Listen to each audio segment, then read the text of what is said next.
Hey guys, welcome back to Professional Weekend's YouTube channel. Today we're here at Epcot and Walt Disney World in Orlando, Florida, and today we're going to be going around the Morocco World Showcase. And today we're going to go around and experience all that Morocco has to offer and see what it does well, what it can improve upon, and at the end of the video we're going to be giving it a performance review.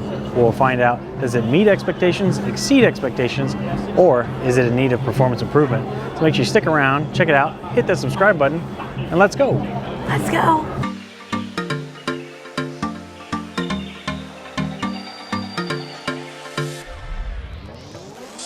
So this is part of our performance review series where we go around to each of the different lands here at Walt Disney World and find out, are they meeting expectations, exceeding expectations, or are they in need of performance improvement?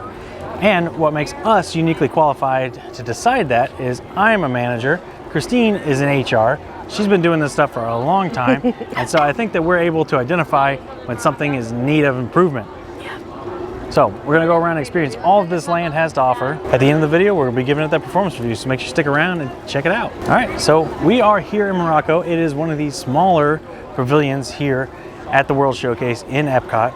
So there's not a ton to see. It should be a fairly short video, but let's see what they've got. And I almost forgot to mention, but Christine has lost her voice, so I'll be doing most of the talking this week. Sorry guys. And covering the videos, but she's still here for moral support, and she'll still be here giving me her opinion here in the background. All right, so if you stand here, we are at the thresholds, the gates of Morocco. You pan to the left, we have the Japan Pavilion to that side. Around this way, we have all the different shops. And down this direction, we have France. All right, and we'll put a link down below where we visited the Japan Pavilion and did a professional opinion on the Japan Pavilion and ate at the restaurants there last week, so check those videos out down below. All right, so starting here at the very end of the Morocco Pavilion, we have Spice Road Table. So this is the full sit-down, full-service restaurant here in Morocco, and we actually are going to do a full review of this in our professional opinion in the next video, so make sure you hit that subscribe button if you want to see all that this restaurant has to offer. So if you want to find out if that's one of the best restaurants in all of Disney, hit that subscribe button because that'll be the next video. Next to Spice Road Table though, we have a little Moroccan bazaar. What do they call this? Tangier carpets, I don't know. Mahal Jabber Tangier, I don't know. Souk al Maghrab. I don't know.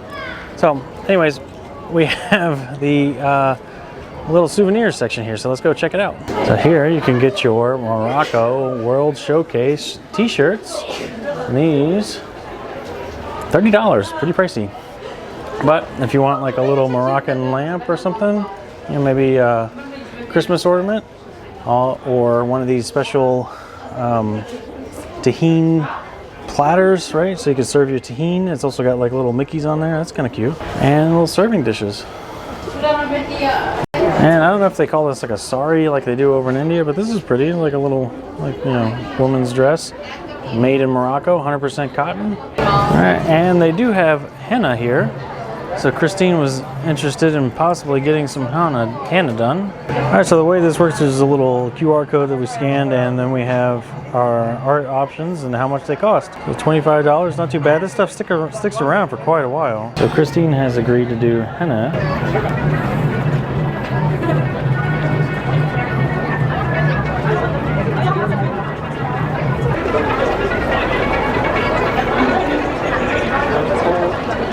All right, so there is Christine's finished henna tattoo. So that cost $35. She got it completed, and it was only like 5 minutes. It was really quick.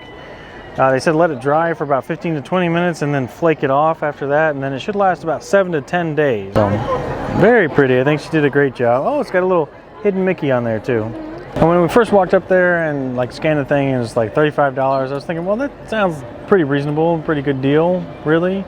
You know, things considered, especially like Disney's usually fairly expensive. Then this is the first time I've ever seen this done and seeing what goes into it. There's just a little bit of that henna ink. I wonder how much that stuff could cost. I mean, and they're done in 5 minutes, in less than 5 minutes. So I bet you could probably get some of that off of Amazon, probably do your own for like, I don't know, 10 bucks. Yeah, so anyway, she's pointing out that she says that the henna tattoo ink, if it's not high quality, it could potentially make you sick. So I guess make sure you get good stuff. I don't know. I don't know how you tell what's good and what's not. I see now why they do it at like weddings and parties and stuff, because probably just buy one tube like that and do the whole bridesmaid cast. I don't think that's how that works, okay. Look, you don't have a voice today. You don't get to tell me how things work and how they don't work. Oh, okay. No one can hear you. Yeah, okay. I edit the videos. And we do see that the Atlas Fusion show coming up here at 3:20, starting in just 5 minutes. So we're going to definitely check that out. All right, and so here is where the show is going to take place, which is directly across from where the henna tattoos are. And there's also the Oasis Sweets and Sips. So here they have frozen citrus pomegranate, frozen mint tea slushies, assorted Moroccan pastries, and of course traditional Coke, Dasani, whatever. And there's a look at some of the pastries, similar to what we saw over at Spice Road table. Is it good? Yeah. All right, so Christine has got her frozen citrus slushy there. Frozen citrus pomegranate slushy. You can tell by the look on her face, it is pungent. Oh, it's hard. A little tart. It's good though. I tried it myself. Actually, I think it's really good. I like it. If we hadn't just eaten, I would have gotten one of those myself, but I'm good.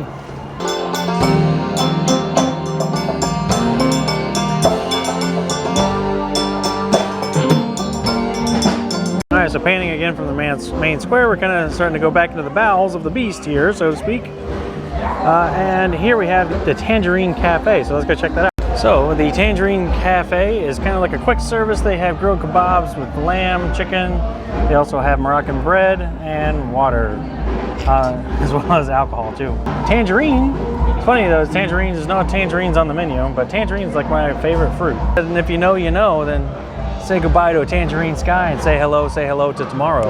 We know about that. And so across from the Tangerine Cafe, we find ourselves over here at the Race Against the Sun, Ancient Technique and Modern Competition. So let's go inside. Oh wow, look at that. That's not what I expected when we opened the door. Well, this is cool. We're driving dune buggies across the desert here, and Christine's not doing a very good job. Don't move. No, it doesn't move. Where's the fun in that? No fun.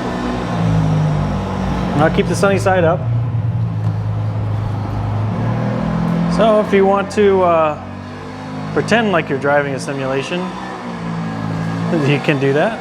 I kind of feel like this is like when you give your kid sibling like the controller that's not hooked up. That's what this is, the giant version of that. So they've got a lot of memorabilia here about some of the dune buggies and such. They say, you know, basically the Moroccan people have grown up amongst the desert dunes, and that they have learned to kind of live with them and thrive with them. So they do a number of foot races as well as automobile races, and I assume other types of races as well out through the desert. And so this whole section here is kind of honoring some of that heritage. And so this section is talking about the Marathon des Sables. It says the toughest foot race in all of the earth. And I imagine it would be, because that little device there is an anti-venom sucker. It's a venom sucker. So if you get bit by a rattlesnake while you're out trekking through the desert doing your marathon, I can tell you, obviously I'm not the marathoning type, but I'm definitely not doing a marathon where you could potentially get bit by a rattlesnake and need to use an venom sucker. How do we know it's a rattlesnake and not like a cobra or something? Yeah, it could be a cobra, it could be, I don't know, scorpion, whatever. I'm not carrying a venom sucker on my marathon. I'm not doing a marathon to begin with, but not through the desert with a venom sucker. Are you insane? And if you win that marathon, apparently, here's the trophy. So tell me, was it worth it? I don't think so. All right, so here's some of the more traditional type of stuff, but this looks like a camel saddle. So you see there kind of some of the Moroccan people making their way across the desert by camel. That I could get down with. We could do a camel ride across the desert for like an hour or two. That'd be fun. We're gonna head on out this door, see where it leads. I think just out to the bazaar. Upon exiting, we immediately met with this beautiful riad, indoor riad here. So it's got all this gorgeous Moroccan tile, lots of little intricacies there, nice little water fountain. And it's 2 stories, but I don't think you can get upstairs. But it is just kind of a nice, quiet, peaceful place to come and sit down and relax for a little bit. I think that's kind of the theme of the Moroccan Pavilion, is that there's really not like a ton to do here. There's a little bit of shopping, a little bit of history, some eating. There's no rides or anything like that, so a lot of it is kind of just like a nice place to come. This could be a decent place to come and just relax, take some deep breaths, get your bearings. get away from the crowds of the rest of Disney. All right, and so back through those doors there will take you back out to the main streets of Epcot. But heading this way, we've kind of found ourselves in the Moroccan Bazaar area. So we're gonna kind of walk around here and see what they have in this section. So first thing that we find is the Brass Bazaar. So they got all these like little brass serving plates and such. I believe it's just a shop here with some souvenirs, so we're gonna go inside and check it out. So we're met with this kind of Aladdin style theming, different bazaar area here. It definitely makes you feel like you're no longer in the United States. Well decorated here, well appointed with all these like little wall arts. I'm not sure what all this stuff is, but I'm told that inside here is actually Jasmine, so if you wanted to, you could meet Jasmine here for a quick photo op. And there's a look at the Princess Jasmine here in Morocco. All right, so we found some door knockers and Christine's having fun playing with those. So you got the hard thud, or the, kind of like the, who's there? Oh, then we come across Tangier Traders. Again, I think these are just a bunch of signs that kind of make you feel like you're in a bazaar. But isn't Tangier Outlets, isn't that like a thing? Is that like Moroccan outlets? No, it's Tangier Outlets. For those of you that can't hear because she lost her voice, and she also doesn't have a microphone on because it's not worth, or I'm getting verbally berated here, getting beat up, assaulted. Yeah. I'm wrong, and that's what it comes down to. All right, so we are going to continue out the back of the bazaar and see what we find back here. So again, just more kind of open spaces, little waterfall, water feature, not really a ton going on. So I'm told that this area here is inspired by the city of Fez in Morocco. I thought Fez was just the little hats. I didn't realize it was. That's where the hat comes from. Oh, the hat comes from Fez. Okay. So did you think the city was the end of the hat? Or the hat was the end of the city? I just thought it was like a sombrero. Like, is there a Mexican town named Sombrero? I don't think so. Maybe. Or is there like an English town named Top Hat? No, I don't know. It's just a hat. That's what they call it. Okay. But yeah, the only city in Morocco that I'm aware of is Marrakesh. Casablanca. Casablanca? Yeah, that's in Morocco. Okay, good catch there. So now we know 3 cities in Morocco. We'll have to go visit sometime. So here we've come to Restaurant Marrakesh, which is no longer a restaurant. It used to be a restaurant where they had like belly dancers and stuff, but they don't do that anymore, unfortunately. Now it is the Blue Cross Blue Shield Lounge that's supposed to be open until 6 p.m. daily. But as you can see by the velvet rope, it is not open. So that's unfortunate. I don't know if it's ever open. I've never been back here. I don't think most people come back here. They opened it like a year and a half ago. Pretty neat though. From the window up there, there's a speaker and they're playing like some sort of like, I don't know, Moroccan like conversation that you may hear coming out of the streets, out of the windows. So that's a nice little touch. And I also really like this pot here. I don't know what is going on with this thing. It's got like a little rooster or something on top of it. Right here where this door is, there used to be, I don't know, just like a wall carving that looked very not appropriate.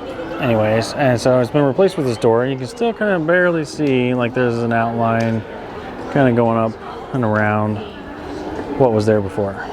Disney reimagined this area because everyone was taking photos of it, posting them on the internet, and that's not exactly the publicity that Disney wants. So instead they get vloggers like us showing up months, years later. Oh, it's been years, like pre-pandemic. Yeah, years later, and still taking pictures of it, putting it on the internet.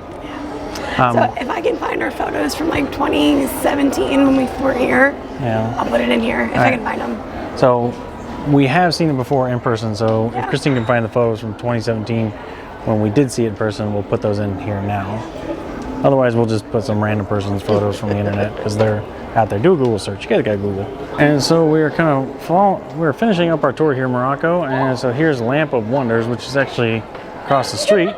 And that is just the inside here of where you meet Jasmine. So we've already kind of looked in there. And then you can't really see very far back. Apparently comes out of the genie lamp there. That's literally not how any of that happens. Huh? That's not how any of that happens. She's like Christina Aguilera. I don't think so, but nice try. All right, guys, so that is basically it. That is all of Morocco. So we're gonna head on out here and we'll give you the performance review. All right, Morocco, it's time. Let's talk about your performance. So, what do you do well? I'd say it is really nice to have some quiet places here at Epcot where you can kind of get away from some of the hustle and bustle. Also, too, there's a lot of like really picturesque places. You see a lot of people come back here trying to take their Instagram photos and stuff like that. That is really nice. As far as restaurants go, I think you do really well there. You have Spice Road Table is a full-service restaurant. That place is amazing. You also have the Tangerine Cafe, so if you're looking for something a little bit faster. And then there's also like the little refreshment stand there, the Oasis, where you can get something to drink, some sweets, as well as a little bar area over near where Jasmine is. You have character meet and greet with Jasmine, so that's nice as well. And you can also get henna done, so that is really nice. And as you kind of walk through this area here, if it wasn't for the tourists walking around with their Mickey ears and their jazzy scooters, you almost could feel like you are in Morocco, but not quite. And unfortunately, that's about where it ends. I think it's the newest pavilion here in the World Showcase. We'll double check that.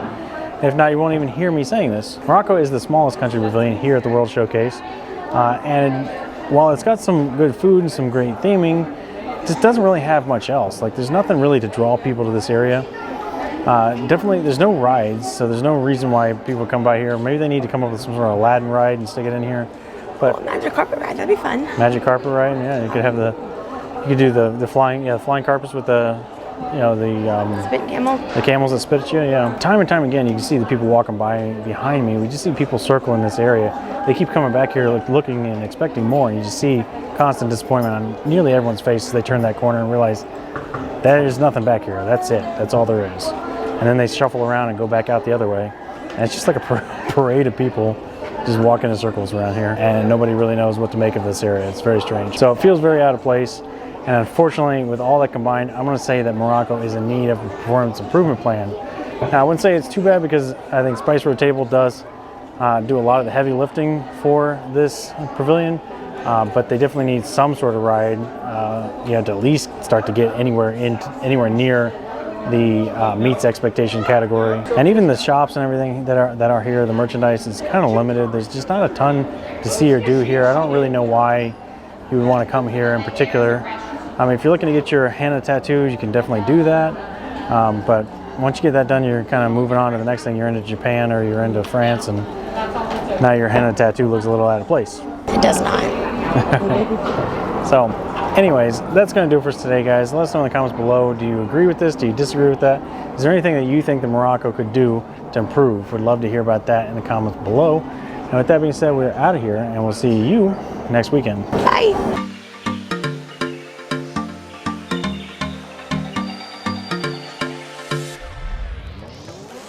Your mic's not even on, so. Yes, it is. Morocco has to offer. No. I'm so used to it, I almost forgot, but so used to it maybe just this week, because normally.